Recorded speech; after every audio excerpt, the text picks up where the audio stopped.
So we have the ambassador. He's found the time. I'm grateful to him. And he's very persuasive and very passionate. He has a tough job to do. But every Palestinian has a tough job to do right now. And this is the newsroom. As you can see, this is very young. And what's happened over the past 3 years is 2 years is a kind of crash course for everybody in the Middle East, in Middle East politics. So would you like to make an opening statement before? It's yours. I'm in your hands. Thank you so much indeed for having me today. It's much a pleasure to be here among you, especially the new generation, because I used to say that the old generation, like both of us at least, know that a lot about the history of the Middle East, and we just was talking about the year 1979. I was a child at that time, but I still memorized many things about this very significant year in the international history itself, because at that year Sadat was signed the first ever peace accord with Israel, and Shah Iran was toppled at that year, and the Soviet Union has gifted by the American their own version of Vietnam, so that which opened the door to destroy. So that we just was talking about this, but I had a very good discussion and lengthy discussion with my distinguished brother, Mr. Kopta, about the history of Palestine. And I used to start by saying the history of Palestine was not started in October 7th. It's thousands of years ago. And this is not our word. This is what written in the Old Testimony, the Jewish book, and the Muslim, of course. It's not only the Jewish, but the Torah itself. There, we, the Palestinian, was there heavily entrenched in the Torah. When a few thousand years ago, Abraham, the godfather of the Arab and the Jewish, lifted his birthplace or the Chaldeans or Iraq today and came in his journey to Palestine. It written there, we sojourned Abraham, verses 24/36, Genesis, the first ever book. We sojourned Abraham in the land of Palestine, not Palestine, Palestine as we pronounce it in Arabic. We sojourned Abraham in the land of Palestine many days. So that when anyone wants to talk about the indigenous people, according to the Torah, this is not ours. When anyone wants to talk about the title deed, the owner of this land, Torah is saying it's the Palestinian land. It's not ours. The word Palestine, Palestinian, Canaan, because they also call us Canaanite, is repetitive more 1,200 times in the Torah and the Old Testament. This is the old history, but the new history was started in November 2nd, 1917, when your occupier, United Kingdom, and I want you to record it very well, because we should stress sometimes in some wording, because the United Kingdom is the exact one who sowed the seeds for all the misery of the Palestinian people right now. When they issued the Balfour Declaration at that time, November 2nd, 1917, in this declaration, 64 words, they gifted our homeland, Palestine. United Kingdom in 1917 even did not have any footprint in Palestine. It was not even the mandatory power over Palestine. But they decided, likewise, how did they lift it everywhere This is when the Ottoman Empire was being dismantled. When they toppled the Ottoman Empire after the fourth. Then our history was started there. Our historical land was divided by the partition plan of Palestine, or the 181 United Nations General Assembly resolution, which was refused and voted. India voted against this resolution. It's not only abstain on it, but India was voted against it because they used to say that, or Mahatma Gandhi, the late Mahatma Gandhi said at that time, this land is belong to the Palestinian exactly likewise United Kingdom is belong to the British people. Shortly afterwards, Nehru recognized Israel. Yes. He gave his reason, but he recognized Yes, at the early 1950s, recognized Yes. Israel, and they have a trade office in... trade and visa office. Yes. It wasn't so much trade as visa. Yes. But again, then we had been expelled. I will go to mention some very short titles about our history. Then we had been expelled and ethnically cleansed from our homeland. 531 village was ethnically cleansed, destroyed. One of them is his native homes in Gaza. Yes, I had been born in a refugee camp in Gaza, but my late father was born in our original village, Berga. And we still have, all the Palestinians have our title deed, the official document that we own this land. Till today, Israel, and every one of you can Google this information, is managing and dealing with our properties by special law called absentee property law. Israel did not own it till today. So part of our history had been telling, but not everything of our history. Unfortunately, we deny the right even to tell our story. So for the new generation, you start recognizing or knowing about the Palestinian people only 575 days ago when October 7th was happened. But before that, no one knew what happened to the Palestinian in October 6th, for example. Any one of you know what happened to the Palestinian in October 6th? It's not only you, and I'm not blaming you. But none around the world know that half a dozen of Palestinians was slain, killed. Since the beginning of 2023. In the West Bank area, not in Gaza, West Bank area. Since the beginning of 2023 till October 6th, 2023, approximately. And all of this information is there. You can find it. Anyone want to dig to Google it, he can. Approximately 400 Palestinians was killed, slain. We used to be killed. And one of your colleagues called the brilliant Christian American Palestinian citizen Shireen Abu Aqli was slain, officially targeted. One of your colleagues, just less than 12 hours, Anis Sharif, was targeted just less than 12 hours in Gaza.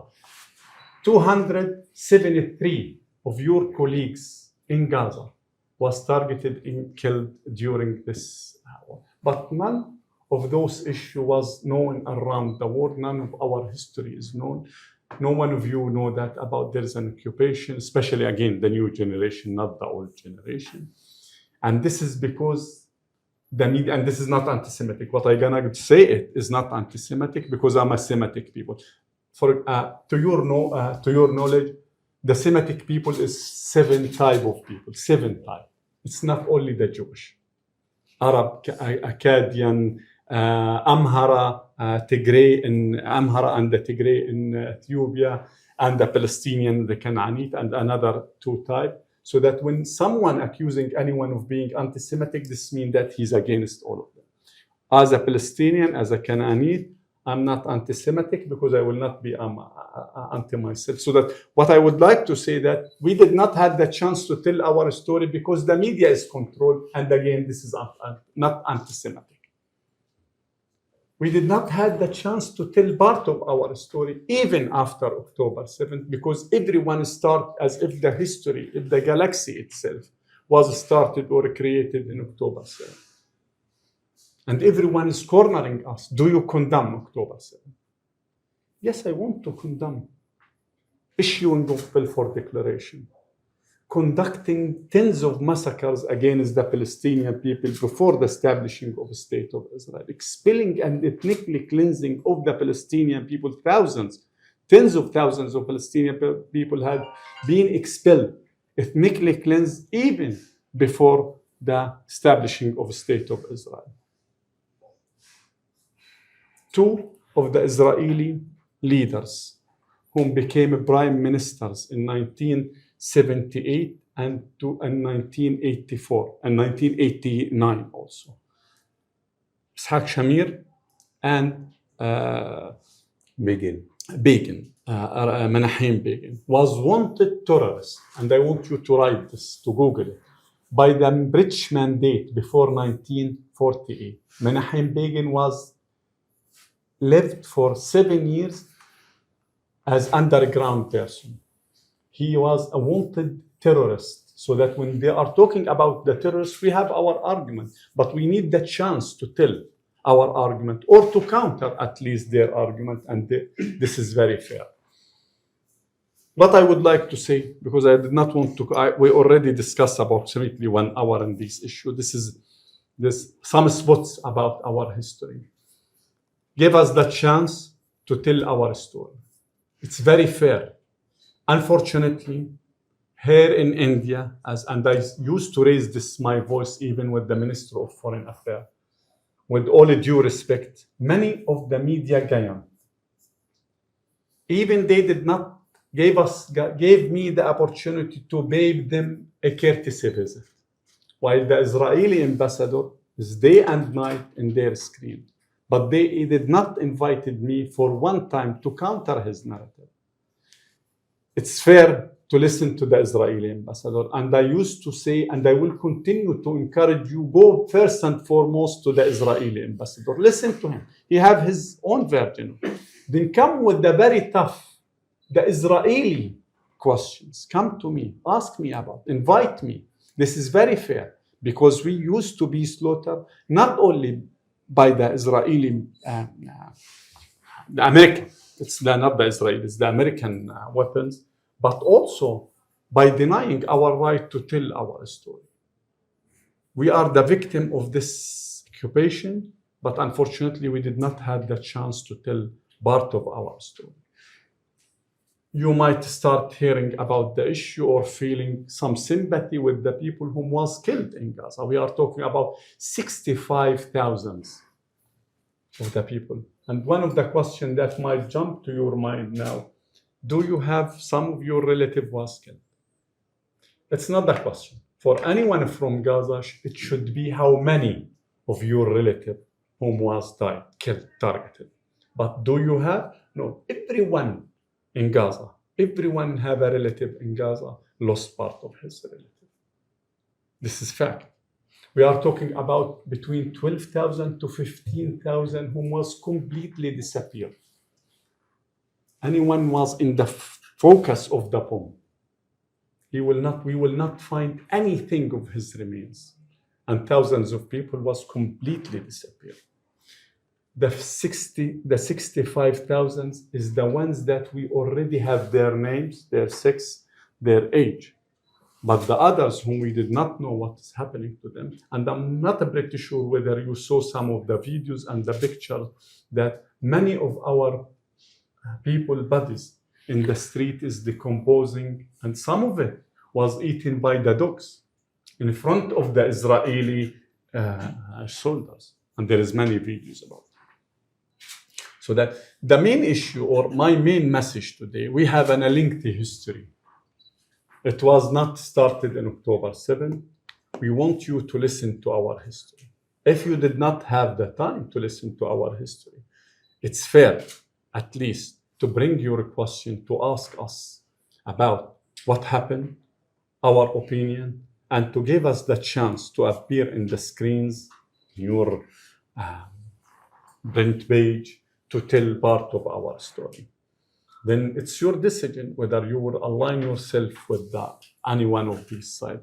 But just to believe that as if the history was started by the attack of the Palestinian monsters on October 7th and by isolating October 7th of its historical background, this is not only harming us, because your ancestor here in India in 1857 faced the same exact situation that we are facing it today.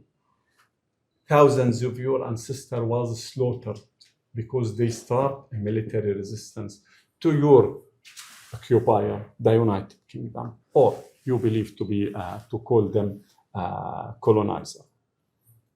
History is there, and we copy you. We, the Palestinian, copy you. When you start your military resistance, we have this part on our history. Then when you start a peaceful resistance, Mahatma Gandhi started the peaceful resistance against the colonial power. We also started it, and in 1993 we signed Oslo Accord. In this Oslo Accord, we agreed to build our story in only 22% of our historical land.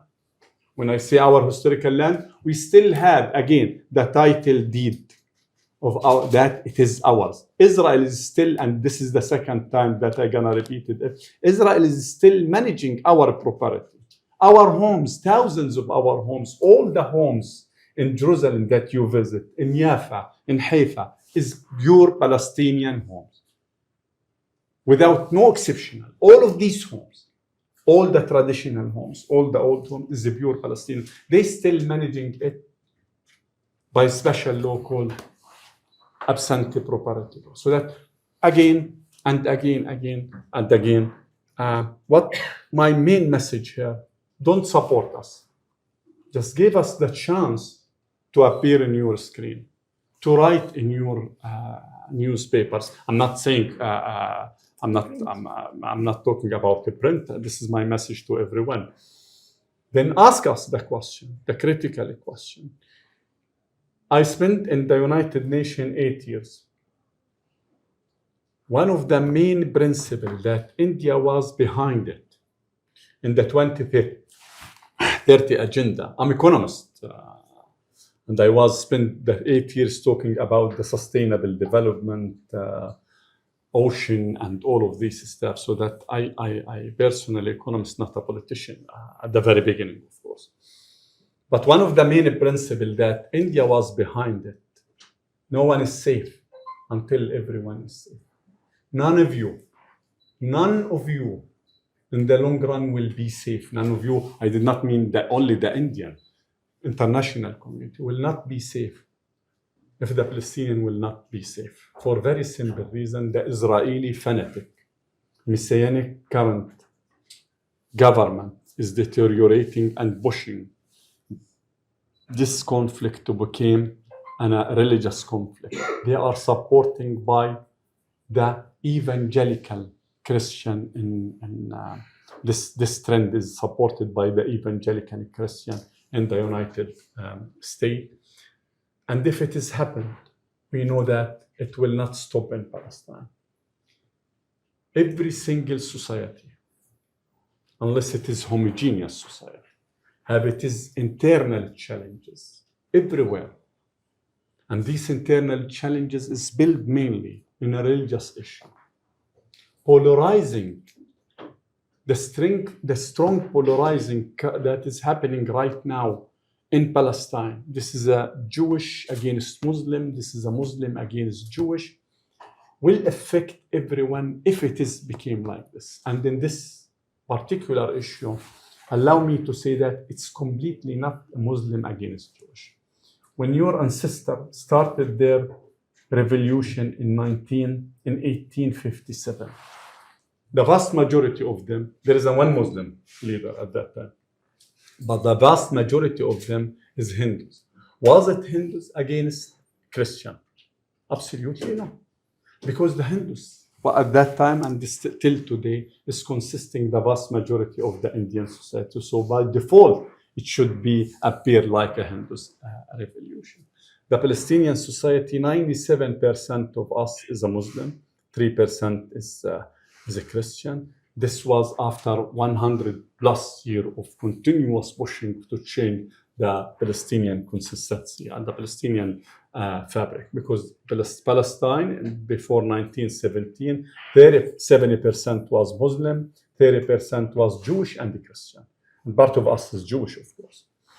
But again, when it came to the question whether it is Jewish versus Muslim versus Jewish, it's not true. My very first, and I want you to listen carefully to this, my very first boss in the Ministry of Planning and International Cooperation in 1998 was a Jewish man. His name is Ilan Halevi. Jewish man, Ilan Halevi. The very special representative of Yasser Arafat, when Yasser Arafat wanted to whisper, not to mention anything in written, was Ilan Halevi. The special political advisor for Yasser Arafat was again Ilan Halevi. Jewish man. When we established the first cabinet, the first government, one of our ministers was Rabbi. Rabbi, you know what's the meaning of Rabbi? Rabbi Moshe Harsh. One of our ministers was a Jewish rabbi, Orthodox Rabbi Moshe Harsh. Many of our leaders is a Christian. The first ever one to smuggle weapons to Yasser Arafat after 1967 was Hilary Capucci, Archbishop. He's not a Christian, Archbishop.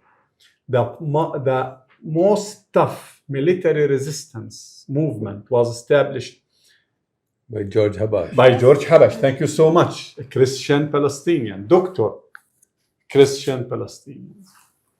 The outspoken person that you met her to defend the Palestinian, Hanan Ashrawi.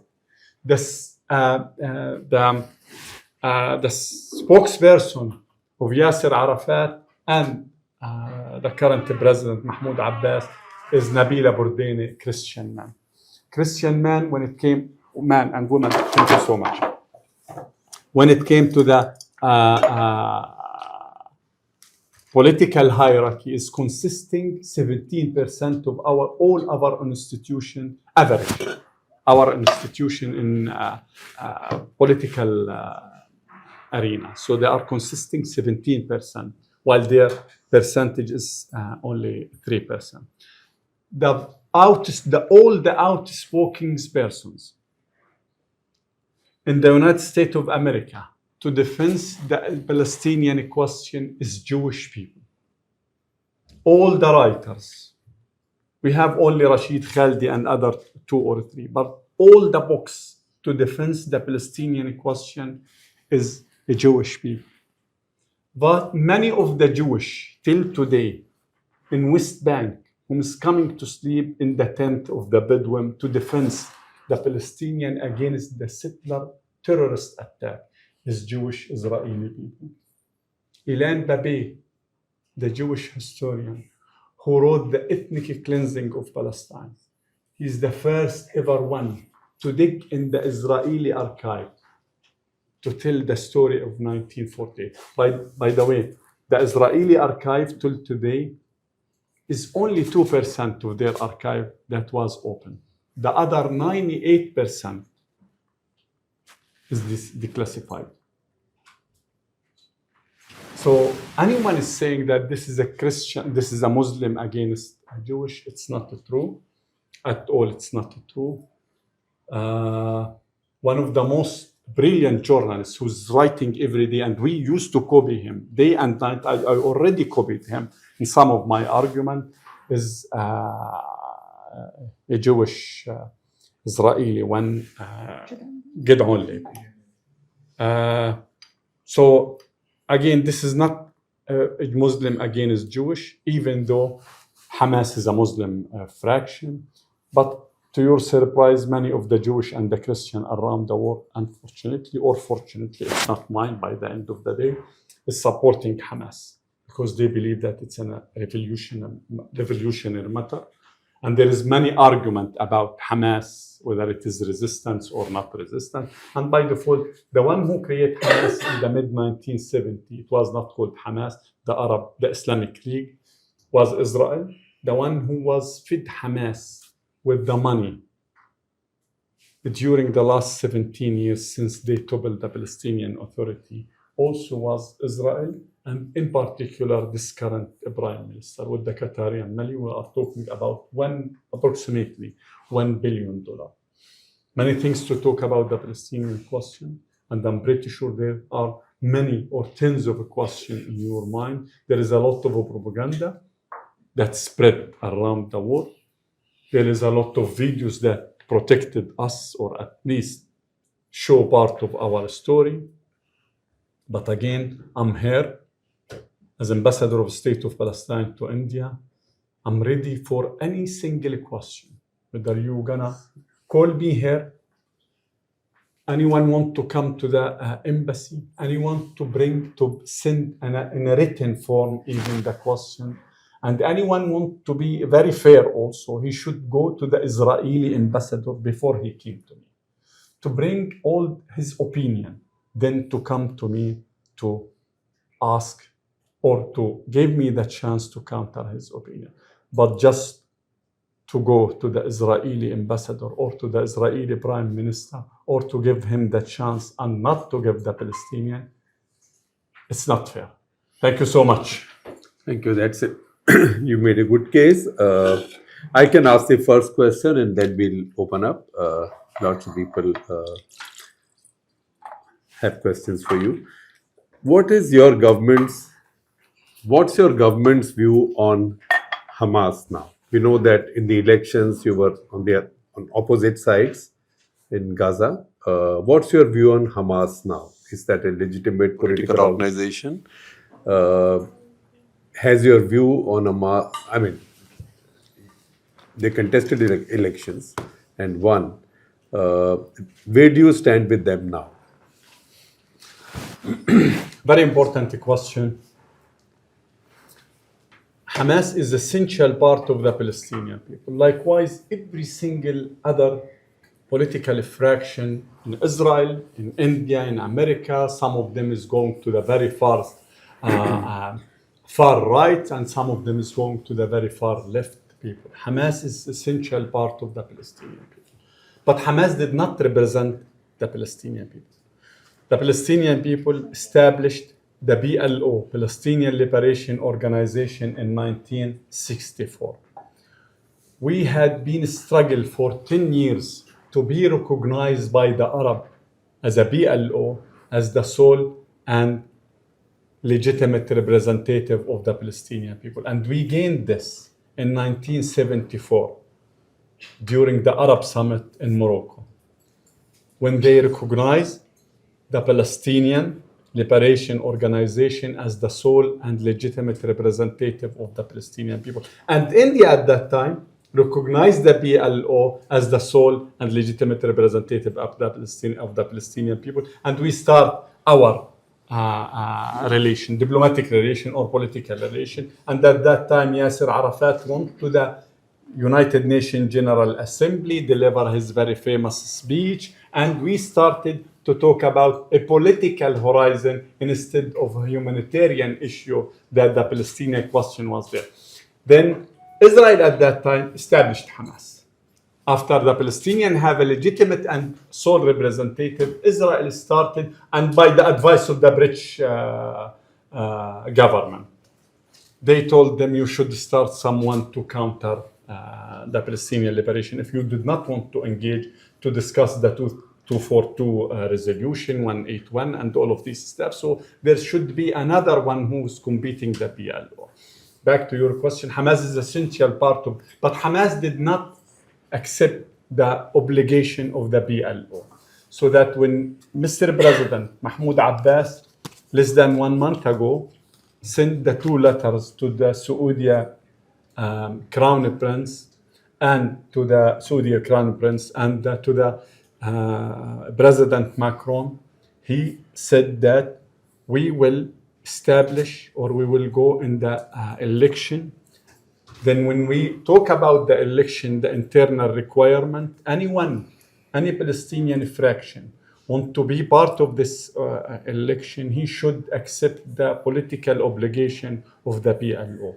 As long as Hamas, Jihad Islami, or any other political fraction did not accepting the political obligation of the PLO, he will not be part of the Palestinian election.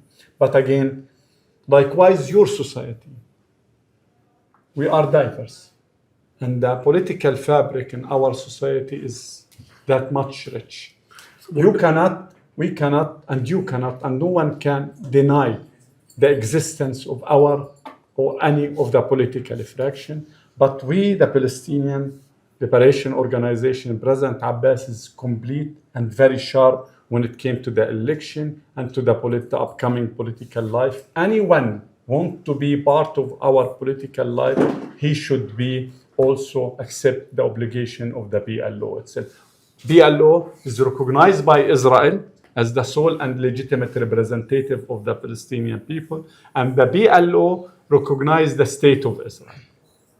So, what is this essential obligation of the PLO that others must recognize to be part of your movement?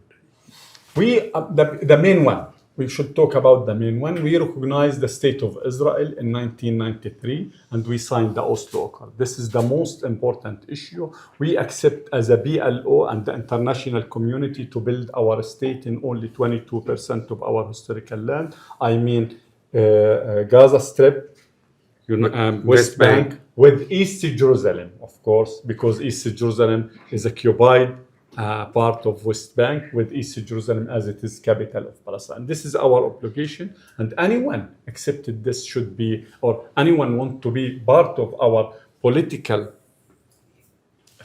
elected political fraction should accept that. And of course, there is many other obligation. He should accept our bilateral relation with India and all of these stuff. We have inherited as a Palestinian Liberation Organization since 1967. And Hamas doesn't accept these. Hamas did not say that. It did not. You cannot. No one can say that Hamas did not accept, because they day and night these days is talking about a two-state solution, but they did not recognize yet Israel.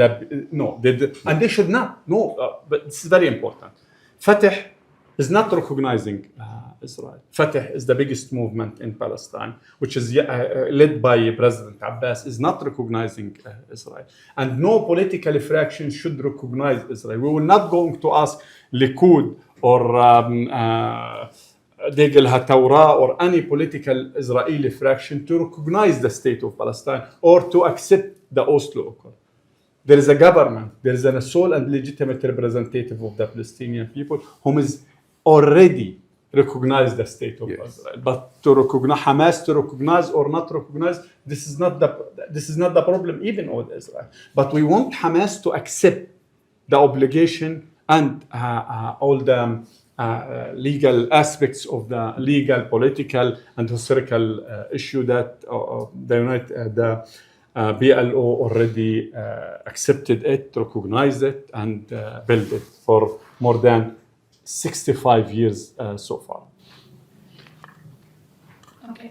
Sagrika? Yeah. Hi, I'm Sagrika Kistu. So my first question to you is that Israel has been claiming that Hamas is using Palestine as human shield. That is why they are forced to draw bombs on hospitals and other areas of habitation. How true is that? Second question is, do Palestinians still see Hamas as a revolutionary group after October 7, or has the narrative changed? Two very important questions indeed. When it came to the human shield, and let me put myself even in the Israeli shoes. Do you want more than that? I will accept the Israeli for sake of argument. I will accept it.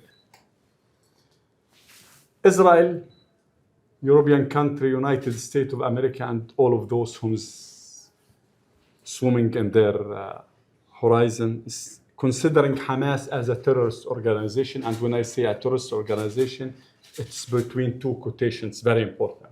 And this is for sake of argument, of course. So according to them, Hamas is a terrorist organization. So anyone falling under their rule is a victim of a terrorist organization. This means the Gazans people, even before October 7th, is a victim of, again, a terrorist organization, first. Second, Israel is claiming that Hamas is taking them as a human shield. So, again, for sake of argument, a terrorist organization, already the people is victim of a terrorist organization. Second, taking the people as a human shield, another war crime conducted by a terrorist organization.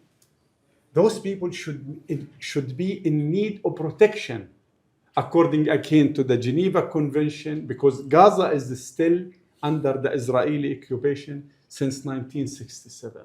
So the people, according to the international in Gaza, according to the international law, is subject to be protected by the Israeli occupation. So, again, terrorist organization using the people is victim of terrorist organization, being used as a human shield, another war crime of a terrorist organization, and Israel responsible to protect them, even though Israel is killing them, accusing them being of using as a terrorist organization. This is completely unacceptable according to the international law and according to the logic. By the end of the day, I already took you as and I'm sorry to say that, pointing my gun to your head.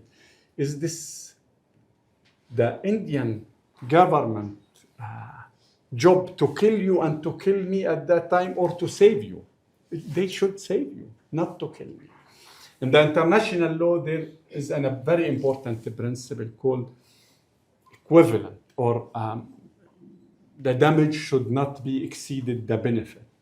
In October 31, 2023, Israel went after one Hamas figure, according to their claims, called Ibrahim al-Yazuri in Jabalia refugee camp. October 31, 2023, Israel went with the very heavy bombs after one person called Ibrahim al-Yazuri. They assassinate 161 Palestinians. Put aside the mass destruction, put aside hundreds of whom was injured.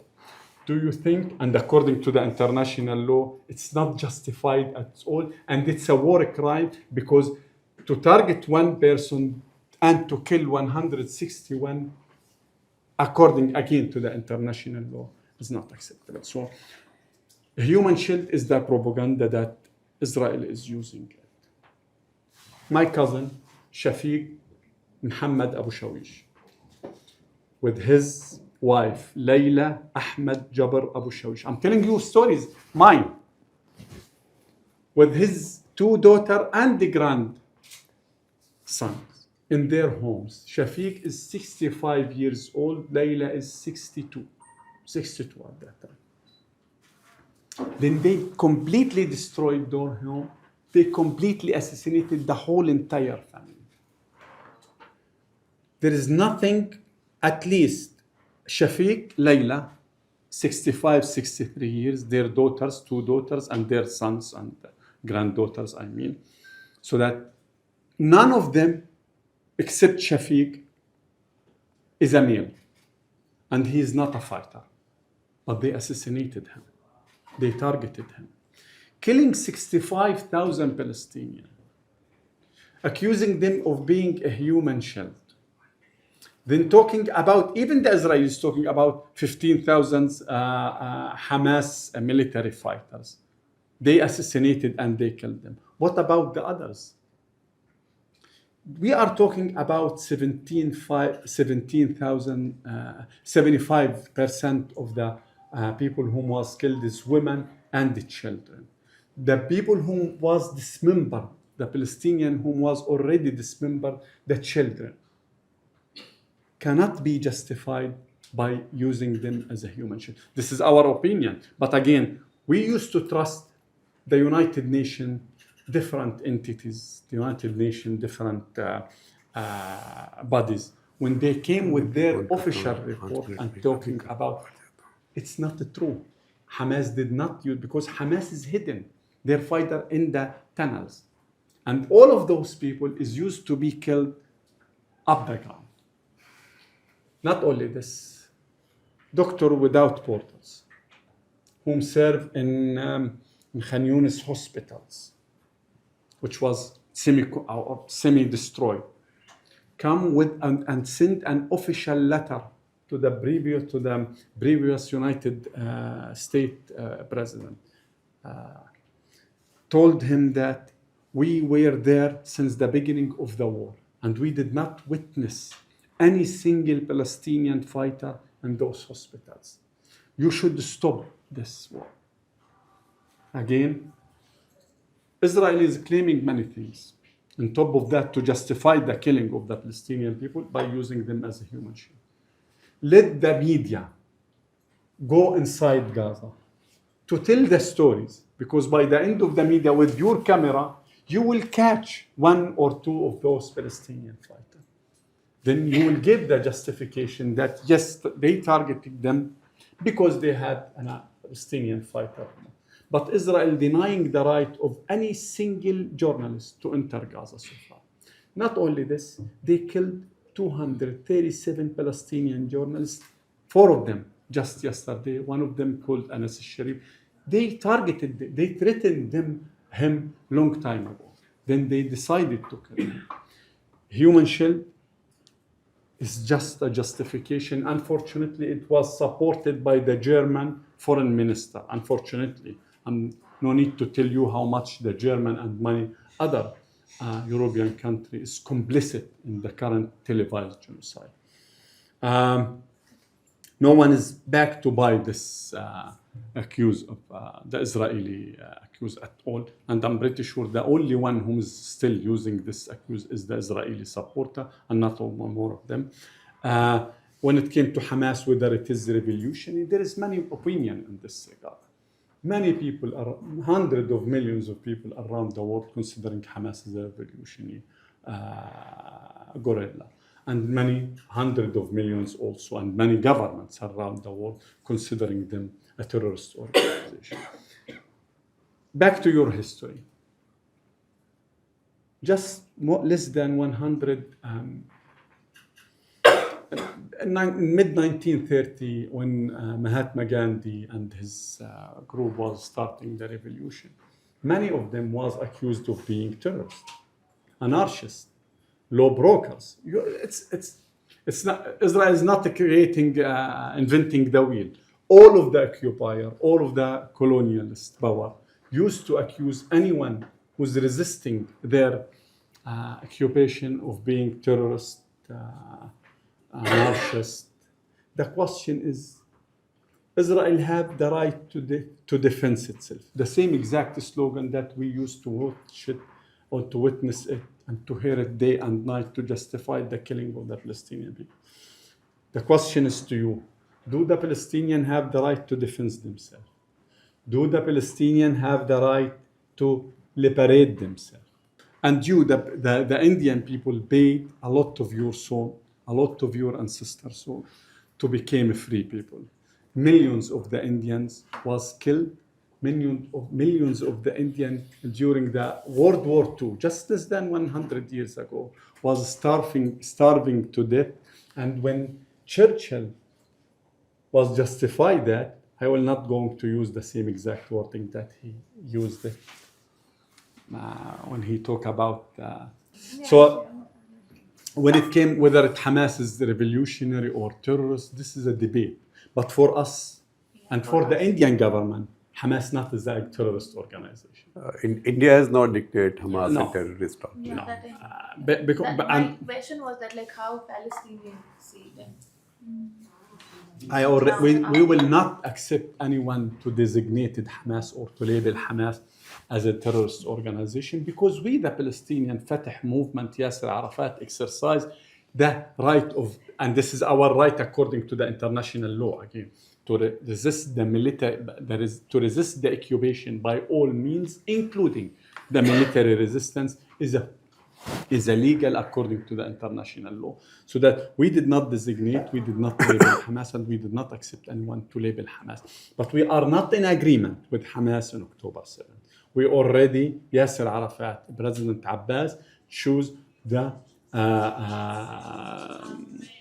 peaceful resistance against the Israeli occupation. Just yesterday, Israel Prime Minister and Israel Minister Ben Gvir labeled President Abbas as a terrorist diplomat. And they are calling now, since yesterday, they are calling to topple the Palestinian Authority itself as a terrorist organization. United States of America labeled the PLO long time ago as a terrorist organization. Just 3 weeks ago, they decided to ban the Palestinian Liberation Organization official from having a visa to the United States. I used to be there, and it was not visa. They used to issue to me and my family a 1-year visa, and it is a waiver. They called it a waiver. Even they considering me as not a terrorist, of course, but they considering me as working in a terrorist organization. The terrorist organization is the PLO. So that to classify the people, terrorists or revolution. But in 1993 Oslo Accords did not change this? No, did not change it. And even Yasser Arafat used to travel to there with a special visa, call a waiver, special treatment. But if statehood had come into being, as Bill Clinton says, then this problem would have gone? No, we are talking about the PLO itself. Right. They designated it, labeled it as a. But when we will talk about the state itself, they have their own, of course, opinion. Yes, the Fatah. No, Fatah is not labeled as Yes, a that's what I'm saying. Yes. No. Fatah is political. No. Fatah is a political faction, is not labeled as a... Yes. But the PLO, the umbrella of Fatah, the Popular Front and all of this stuff is still, according to the American law, is a terrorist organization. So again, to label him a revolutionary or a terrorist, it depends to the angle who's talking about it. So you mentioned about the Hamas, and you started off initially by saying that Hamas was something which was organized by the Israel itself, established by Israel itself, right? And funded. And Israel established and funded by Israel. Yes, by the current prime minister. Yes, by the current yes, prime and minister. I would agree. And this is not our word. This is the fact. Yeah, and I would agree with you on that. But at the same time, you're now comparing the Hamas activists to India's freedom fighters. So you're also providing a legitimacy to what the Hamas has done. So on the October 7th, the so-called freedom fighters, they didn't target Israeli military positions. They took civilians, hostages, right? Israeli nationals were taken hostage and continue to remain as hostages. Wouldn't that be seen as an act of terrorism? Anything which is inducted against the civilians? The civilians had no role in it. One way of looking at it, and many people argue, is that in Israel, every civilian has to go through a military training, so every civilian becomes a legitimate target for the Hamas. So how can Hamas be supported by the Palestinian Authority, at the same time also being accused of being a creation of Israel? So both of things cannot, in my sense, that's what I was just asking. First and foremost, I did not compare. I used to say you should look to your history and our history. In 1957, Indian Revolution conducted what the British call it massacres against children and women, so that they retaliate and they killed hundreds of Indians. History is repeating it. The Palestinian Authority is not supporting Hamas at all, because Hamas was toppled the Palestinian Authority in Gaza by the support and the full support of the Israeli occupation at that time. They facilitate. Since the beginning of the Second Intifada, Israel destroyed every single mean of the Palestinian Authority security establishment, security power, and everything. Then they strengthen by all the means, by closing their eyes. I did not say that they providing them with that. By closing their eyes on Hamas, so that in 2007 Hamas succeeded to topple the Palestinian Authority from Gaza and to expel us from Gaza. Palestinian Authority is not supporting Hamas. The one who's supporting Hamas, the one who established it before it became Hamas, and again we should all the time connect the issue to the history, because who he did not know from where is he's coming, will not know where is he heading, will not know where is he is going. After 1974, when the Arab League and India was the first one after the Arab League to recognize the PLO as the sole and legitimate representative of the Palestinian people, Israel found itself in a position that there is someone representing the Palestinian, and it's time to sit to the negotiation table to talk to them. But Israel at that time, by the advice of the United Kingdom, was choose not to sit to the negotiation table and choose to create al-Mujamma al-Islami, the Islamic League, Hamas, the originally Hamas, Ahmed Yassin. And when you back to Ahmed Yassin, the leader of Hamas, the late leader of Hamas, when his meeting with Al Jazeera, he gonna tell you, not me. It's in the internet, all of these interviews. He gonna tell you that he was permitted by the Israeli, someone called Abu Sabri, Israeli leader at that time, to have an investigation of October 7th. What happened before October 7th, in October 7th, and after October 7th, because investigation, International Inquiry Committee will come to all of these facts. And in this case, we want all as international community to know what exactly happened and who was the supporter of Hamas at that time. No, we in the Palestinian Authority are supporting Hamas, and we are not in agreement with Hamas on October 7th itself. President Abbas crystal clear when it came to the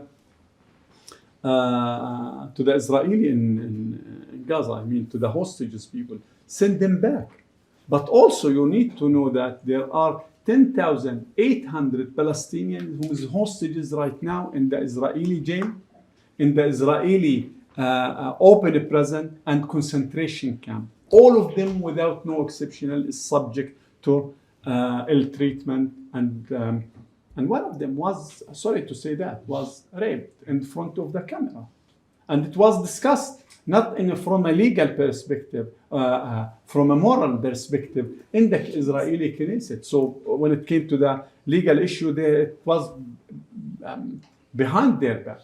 Hostages should be back. President Abbas cluster clear in this regard. He just day and night used to call in all of his speech, they should give them back to their families, because we know it's the excuse that used by Israel day and night to destroy Gaza, to raid Gaza, to expel the Palestinian people, because the end goal of this war is not to return back, to take back the hostages. Israel had the opportunity to take back the hostages from day one, then to launch a war against Gaza if they want. But they prefer to expel the Palestinian people, to make Gaza unlivable place, so that it will be the only way to the new version of a Nakba in 1948, new version of a Palestinian, new Nakba, new Palestinian Nakba, and expelling the Palestinians.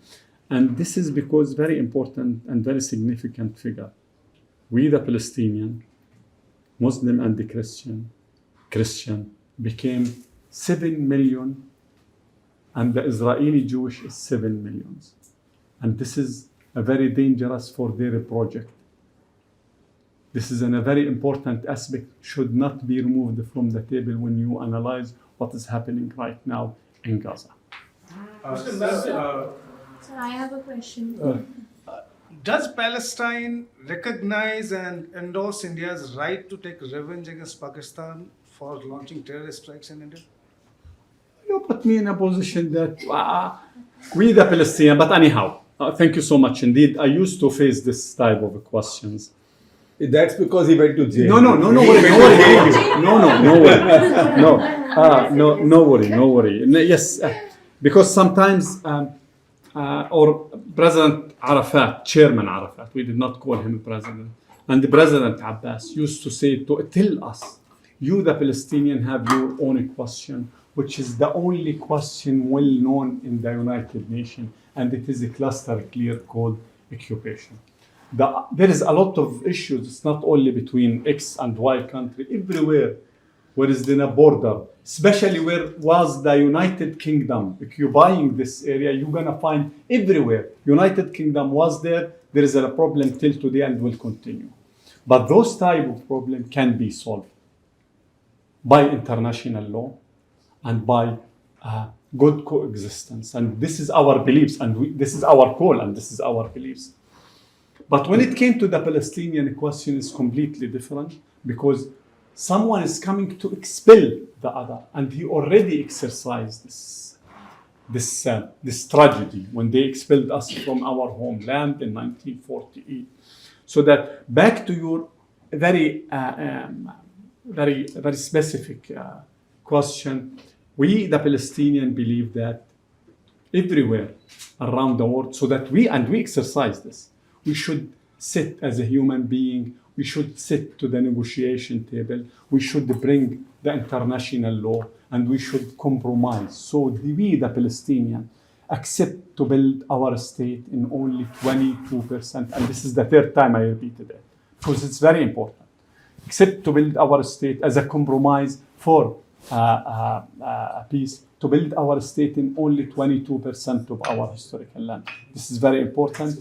We wish you all, everywhere, whereas there is a challenges between the neighbor country, we wish you all the peace and safe path to negotiate and to discuss a way out, how to coexist and we wish ourselves with the Israeli, and this is our experience, is to go with the Israeli themselves. We sit to the negotiation table to find a final resolution. So, Ambassador, I'll ask you a little political question. Do you think that the Hamas's objectives are met? Because when they invaded Israel back in October 2023, one of the objectives was to rally the international community around the Palestinian cause, which seems to be happening right now. Today, New Zealand is going to recognize in the incoming UNGA assembly session. Yesterday, Australia did this, and some other European countries are also doing this. So do you think that their objective is met? And second, does Palestinian people still trust the international institutions which were built post-World War II to stop any kind of this genocide or ethnic cleansing? These are being debated right now. So do you think that Palestine has been failed by these international institutions? For your second question, I was there in one of the main international institutions, the United Nations itself, and I spent there 8 years. They are selling us I used to say that United Nations make the partition plan of our historical land without consulting us, or what so-called the birth certificate. I used to call it the birth certificate of two states. When someone is talking about two states, it's not a new invention. Two states is entrenched, inherited since 1947 in Resolution 181. So, but again, they gifted or they partitioned our plan to Israel in 1967 also. They established the 242 resolution, which is, by this resolution, they acknowledge the Israeli border before 1967, which is 78% of the historical land of Palestine, 25% more than what the 181 resolution gifted or designated to them. For the very first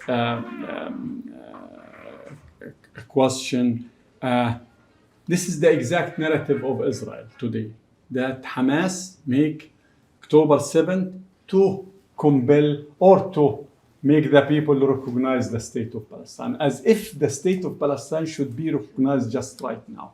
For example, United Kingdom, which conducted the same historical mistake against the Palestinian people, is not making us a favor if they recognize the state of Palestine since 1993.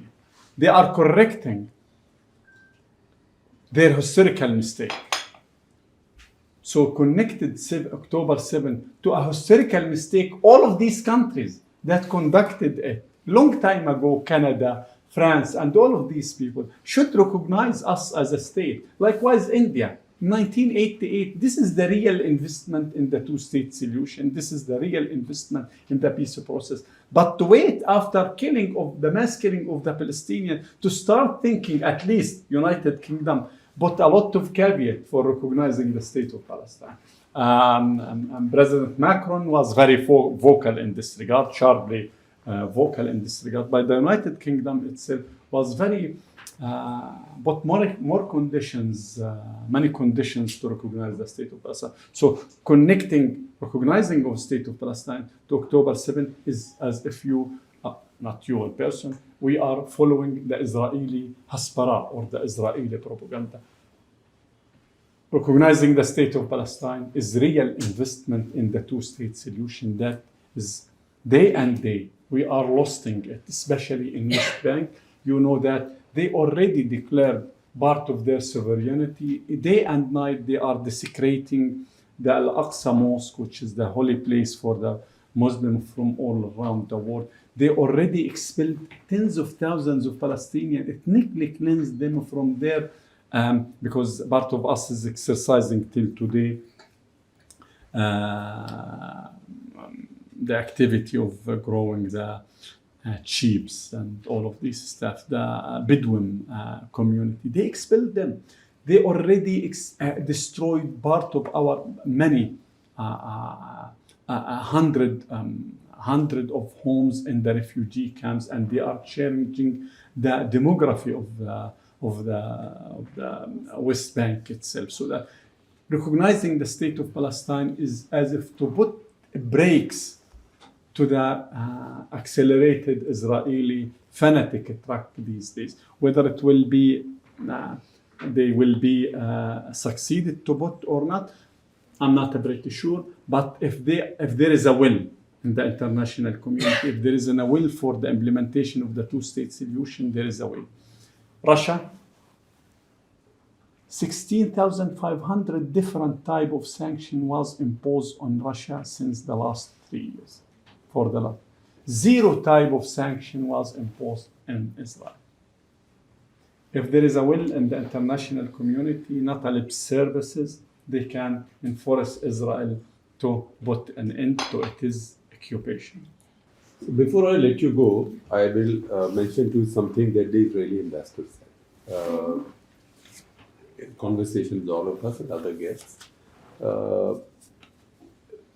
when similar questions were raised, whether about the intensity of active action, military action in Gaza, and he said you had 26 people killed in Pahalgam, 26 Indians. Multiply that by 10,000. If that many Indians had been killed, Op Sindoor would not have been enough. What he's saying is that Israelis are 1 crore people, 10 million people. You are 1.45 billion people. If you just scale it up accordingly, and these were singled out as people of one faith, then the intensity and the extent of response would be much greater. So 10,000 into 26 is how many? 265,000. That is 265,000 Indians had been killed, then Op Sindoor would not have been enough. That's what he said. It's published. Great. Is it fair to use the same exact comparison or scale? He used some type of scales. Can I use this scale? We are talking about 7% of the Gazans who was killed and 7% killed and injured. God forbidden, compare it to the 1.5 billion Indian.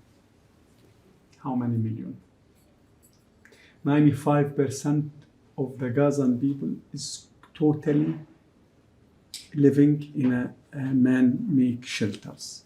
I mean, displaced person. This means that, because I'm using the same exact scale to measure, to compare. This means that approximately 1.3 billion, if not more, of the Indian is losing their homes. This is the fair comparison because you cannot take it. Then another, something that you should be also take care of it. No one should compare what happened 2 months ago of what happened in October 7 at all. Your army is not occupation army.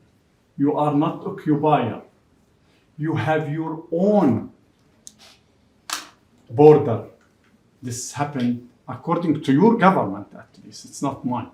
This happened internal your. In our territory. What happened?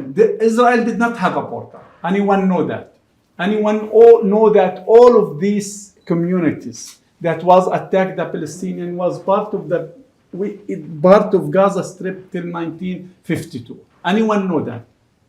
No one know that. Then they accusing it and put their fence here.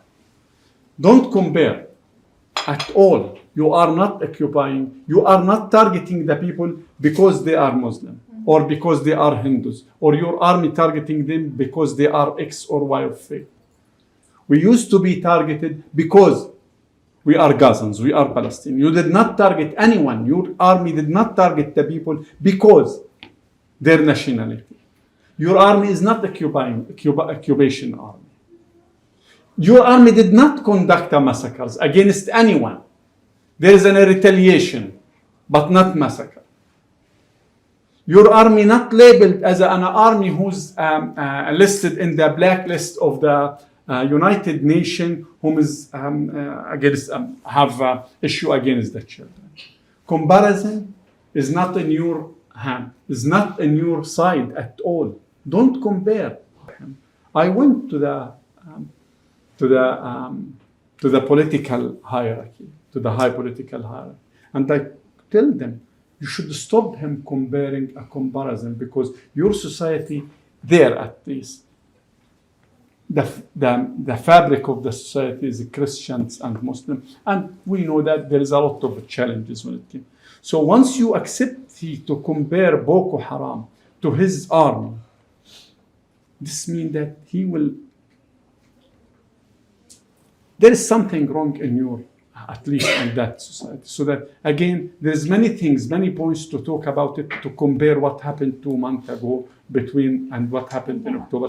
We are not in agreement as a Palestinian Authority with what happened in October 7th, but the comparison is not in your side as an Indian people. Think of it.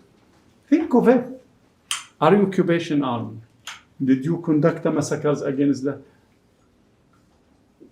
Did you launch a war against specific people because 10 or 20 or 50 person was hiding among them?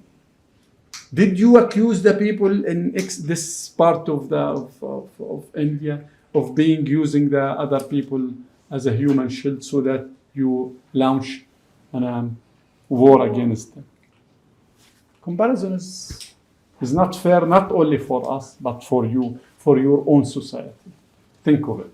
But Palestinians also do condemn 7th October, right?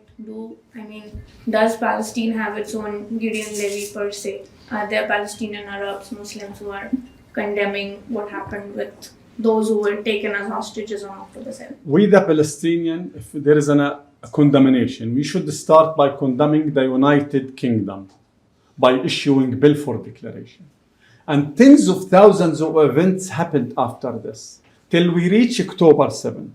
And tens of thousands, or at least every day, we are watching and monitoring televised massacres conducted against the Palestinian people. But if we want to condemn, we should start by November 2nd, 1917, till today, August 11, 2025. And all of these events should be condemned. The rebuilding of Gaza, once, of course, this massacre stops, is going to be a Herculean task. Since we've seen historically, we can go back to the Balfour Declaration and debate and discuss all that's happened since. But essentially, when it comes to administration and the authorities that the people in Gaza look up to since 2006, that has been Hamas. If that has been a historical fact, that in 2006 and going forward, the people of Gaza chose Hamas to lead them or represent them or manage their day-to-day lives, affairs, the municipal affairs, health, education, etc., and not the PLO or the Equality in West Bank. Going forward, once, of course, the process to rebuild Gaza begins, Do you think the Palestinian Authority will play a role in it? And if yes, do you think it would involve working with Hamas in any capacity? Very important, but because the Hamas was when the election in 2006 in West Bank, Gaza, and East Jerusalem. The majority was Hamas, and they established their government under the leadership of the late Ismail Haniyeh and start ruling the Palestinian people. But the international community, of course, did not recognize this government, and there is a lot of challenges happened till they toppled the Palestinian Authority in 2007 and expel us from Gaza, so that we cannot say that the Palestinian in Gaza elect Hamas, but the Palestinian in Gaza is suffering from Hamas. I'm from there, at least, and I can assure you that the Palestinian is suffering. The one who is preventing discussing the day after the war with the Palestinian Authority is the current Prime Minister. And he just yesterday, in his press conference, declared that Palestinian Authority will not be back to rule Gaza at all. Hamas will not be back, and Palestinian Authority will not be back.